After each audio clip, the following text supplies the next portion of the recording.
अस्सलाम वालेकुम, मैं हूं इंजीनियर असद मुगल। उम्मीद करता हूं कि आप सब दोस्त खैरियत से होंगे।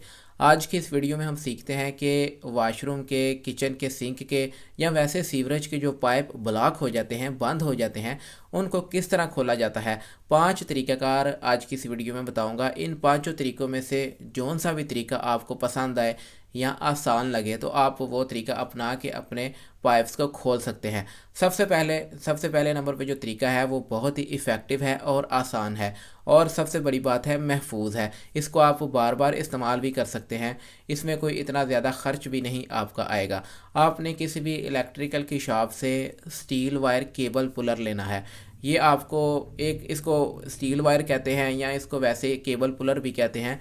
ये एक पट्टी सी होती है, बारीक सी।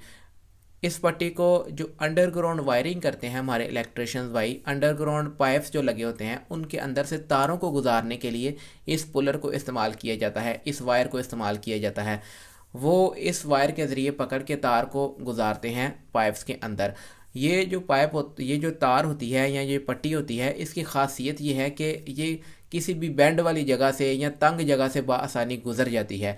तो अगर आप इस वायर को अपने सीवरेज के पाइप, जो ब्लॉक पाइप है आपका, बंद पाइप है, उसके अंदर फेरेंगे, मारेंगे, तो ये बआसानी बैंड वाली जगहों से आराम से गुजर के तो जो ब्लॉक चीज़ कर रही होगी पाइप को, जो कचरा वगैरह होगा, ये आराम से उसको हटा देगी। तो दोस्तों ये सबसे पहले नंबर पर तरीकाकार था जो कि बहुत ही इफ़ेक्टिव है। अब दूसरे नंबर पे जो तरीका है वो ये है कि आपने कास्टिक सोडा लेना है। कास्टिक सोडे को इस्तेमाल करते वक्त आपने बहुत ही एहतियात से काम लेना है, क्योंकि ये एक जहरीला और स्किन के लिए बहुत ही ख़तरनाक केमिकल है।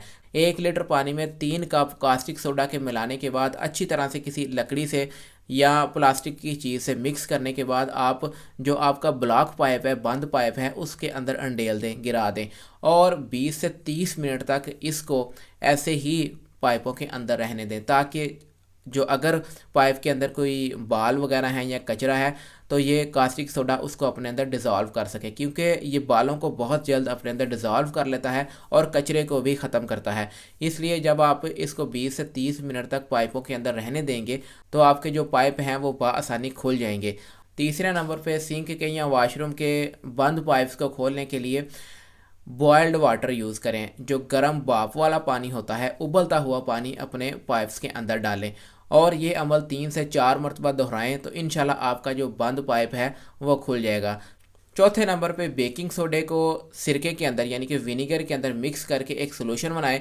इस सोल्यूशन को बंद पाइप के अंदर अंडेल दें और तकरीबन उसी तरह 20 से 30 मिनट तक इसको रहने दें, ताकि ये जितनी भी मैल या गंदगी वगैरह हो उसको ख़त्म कर सके। उसके बाद सादे पानी से पाइप को साफ़ करें, इंशाल्लाह आपका पाइप खुल जाएगा। 5वें नंबर पे आप सल्फ्यूरिक एसिड इस्तेमाल करें। सल्फ्यूरिक एसिड और कास्टिक सोडा, ये दोनों आपको किसी भी केमिकल्स वाली शॉप से बआसानी मिल जाएंगे, और ये दोनों बहुत ख़तरनाक केमिकल हैं। इसलिए इनको इस्तेमाल करने से पहले आपने ग्लव्स और ग्लासेस का इस्तेमाल लाजमी करना है। सल्फ्यूरिक एसिड को भी आप जो आपका बंद पाइप है उसके अंदर अंडेल दें और 20 से 30 मिनट तक ऐसे ही पाइप के अंदर इसको रहने दें, ताकि ये हर तरह की मैल और गंदगी को ख़त्म कर सके। उसके बाद सादे पानी से पाइप को साफ़ कर लें तो इंशाल्लाह आपका मसला हल हो जाएगा। अगर आपके जहन में कोई सवाल है या आप कुछ बताना चाहते हैं तो मुझे कमेंट करके लाजमी बताएं, मैं इंशाल्लाह बर वक्त रिप्लाई करूँगा। वीडियो पसंद आए तो इसको लाइक ज़रूर कर दिया करें। मिलेंगे इंशाल्लाह एक नई वीडियो के साथ, तब तक के लिए मुझे इजाज़त दें। अल्लाह हाफिज़।